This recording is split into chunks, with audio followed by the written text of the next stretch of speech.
시청자 여러분, 이 신문지 안에 비닐, 그 안에 또 신문지로 쌓여있고 이 안에 들어있는 게 뭔지 아십니까? 저 위 보시면 아시겠죠? 5만 원짜리 현금 다발이 이 안에 들어가 있습니다. 검찰이 자동차 회사죠. 한국 GM의 전 노조 간부 집을 압수수색을 해봤더니 이 돈뭉치가 발견이 됐다고 하네요. 이 돈뭉치가 어디서 발견됐는지 아십니까? 이 전 노조 간부의 집 화장실 천장에 있었다고 합니다. 그래서 오늘 이 돈다발 사진을 오늘의 한 컷으로 선정을 해봤는데요. 임광희 기자. 네.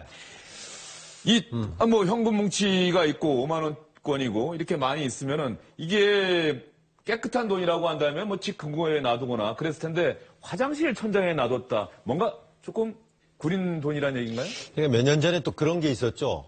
기억나실지 모르겠는데 마늘밭에서 돈 뭉치가 나오고. 그렇죠. 예, 전당포에서 나오고. 그러니까 분명히 좋지 깨끗한 돈이 아니기 때문에 어디에 숨겼겠죠. 우리도 만약에 아파트 화장실 공사하다가 갑자기 저런 돈 나오면 얼마나 반갑겠습니까? 그런데 이제 지난해 5월에 경찰이 압수수색을 했습니다. 한국 GM, 자동차 만드는 회사죠. 한국 GM의 전 노조 지부장 집을 압수수색을 했더니 이게 천장에서 4억 원이나 나왔고요. 또 트렁크에다가 우리 차 안에 노상 갖고 다니고 밖에다 세워놓은 트렁크 안에서도 현금 5천만 원이 발견됐습니다. 지금 인천지검이 이 압수수색하는 장면을 네네. 직접 찍은 화면이 나오고 있는데 지금 천장 위에 화장실에서 배관도 보이고 이거 뜯어보니까 그렇게 돈이 뭉치가 나오길래 이게 뭔가 하고 꺼내보니까 5만 원권이 가득 들어있는 이게 무려 4억 원이 나오더라는 거예요. 그래서 보니까 조사를 해보니까 납품업체들한테 5억 6천만 원의 뒷돈을 받았고 하청업체 직원 3명에게 정규직 전환 채용 대가로 2,500만 원을 받은 혐의로 지금 검찰에 기소돼 있습니다. 그렇다고 한다면 납품업체로부터 뒷돈을 받고 하청업체 직원에게는 정규직 전환 대가 받았다. 이게 노조 간부는 상당히 그 노조원들을 위해서 일하고 그래서 도덕성 측면에서 깨끗해야 되는데 좀 믿기가 좀 어려운 일이네요. 그렇죠. 이제 노조가 노조 운동을 하면서 사측과 얘기할 때 항상 하는 게 그런 도덕성 아니겠습니까? 우리는 어려운 노동자를 위해서 일을 한다. 그러니 여유가 있는 사측에서 우리에게 양보를 하라. 이게 이제 기본적인 노조가 사활을 대하는 자세인데, 그러면 가장 중요한 도덕성 아니겠습니까? 완전 흠결이 없어야 되는데, 이런 사실은 어떻게 보면은 비도덕한 걸 떠나서 정말 추잡한 범죄인 거죠. 왜냐하면 비정규직 노동이 정말 어렵습니다. 그 비정규직 노동자가 정말 어려워서 정규직 채용을 하려고 하는데 거기서 돈을 받습니다. 2천만 원에서 7,500까지 받습니다. 그 정규직 노동자가 전환된다 하더라도 정말 몇 년치 연봉을 받은 겁니다. 지금 범행의 구조는 이렇게 되는데요. 생산직 비정규직 이 노동자들이 그 회사에서 정규직 채용이 있을 때 노조 간부에게 1인당 2천에서 최대한 7,500까지 뇌물을 줍니다. 뒷돈이라고 하죠. 저 그림 보니까는 그건 그렇죠? 이해가 되는데 네. 성적 조작시켜서 합격시켰다는 얘기인데 예. 그 회사는 왜 노조 간부의 청탁을 왜 들어주는 겁니까? 아시겠지만 GM 한국 그 부천인 그 공장도 한때 노사분기로 굉장히 문제가 많지 않았습니까? 사측 입장에서 보면 노조와의 원만한 관계를 유지하는 것이 너무나 중요한 겁니다. 그러니 이번에 그 사측 그 임원들도 처벌을 받게 됐는데 이런 얘기를 하는 거죠. 노조와의 원만한 관계를 위해서 우리가 어쩔 수 없었다. 물론 그렇다고 하더라도 그 사측 임원들의 어떤 행동도 당연히 용서받을 수는 없습니다. 근데 어쨌든 그들의 변명은 노조와의 원만한 관계를 위해서 그 부탁을 들어줄 수가 없었다는 겁니다. 이기성 기자, 이렇게 채용된 인원이 얼마나 된다고 합니까? 그 비리가 저질러진 게 2012년부터 2016년 5년간이었는데요. 보니까 그 한국 GM 부평 공장에 그 채용된 정규직 생산직 직원이죠. 사무직은 없었고요. 생산직 직원을 보니까 지금 나오고 있지만은 346명이 이제 그때 채용이 됐는데 이 중에 123명이 그렇게 부정 입사했으니까 35.5%나 됐고요. 더 놀라운 것은 2014년, 2015년 2년간의 수치를 보면은 합격자 중에서 무려 70%가 이렇게 비리로 입사를 했습니다.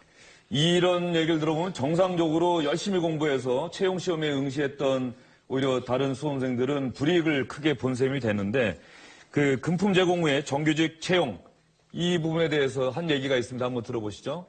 하청업체에서 10년간 일하면서 지난 8년 동안 정규직 채용에 지원을 했다. 주변에서 성실하다는 평가 받았지만 서류 전형도 나는 통과를 하지 못했다. 그런데 브로커에게 돈을 주자 바로 입사할 수 있었다. 박철하 평론가님, 이런 일 있을 때마다 그래서 우리 사회에 대해서 희망을 갖다가도 이런 일 생기면은 우리가 좀 절망하게 되고 그런 거 아니겠습니까? 그렇죠. 저는 특히 학교에 있을 때 그 제자들의 취업 문제가 아주 커다란 관심사였는데요.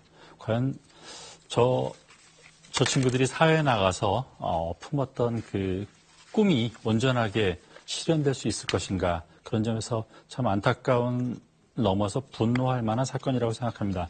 저는 앞서 말씀하셨지만 노동자가 사측에 비해서 약자이지만 그래도 그 버틸 수 있는 것은 건강한 윤리 아니겠습니까? 우리는 일하는 사람으로서 내 노동을 통해서 내 삶을 갖고 가는 건강한 계급이다라는 것인데, 그런 건강한 노동 윤리의 타락이라는 것이 본인 자신들의 어떤 계급 자체의 기반을 허무는 일이라고 저는 생각을 해요. 그리고 또 하나는 이제 후쿠야마라는 미국 그 정치 사상가가 한 얘기인데, 선진국일수록 갖고 있는 것이 트러스트, 신뢰 자본인데, 우리가 지금 쌓아가야 하는 것이 바로 그런 것 아니겠습니까? 대통령 지금 탄핵 문제며 그 삼성의 문제며 이런 많은 것들이 신뢰 없이 어떤 편법으로, 흔히 말하는 꼼수로 일이 이루어지는 것에 대한 그 사회적 분노인데, 노동자들마저 이러는가라는 그 좀 참담한 심정입니다. 저도 학교에 있을 때 사실은 대학에도 비정규직이 있거든요.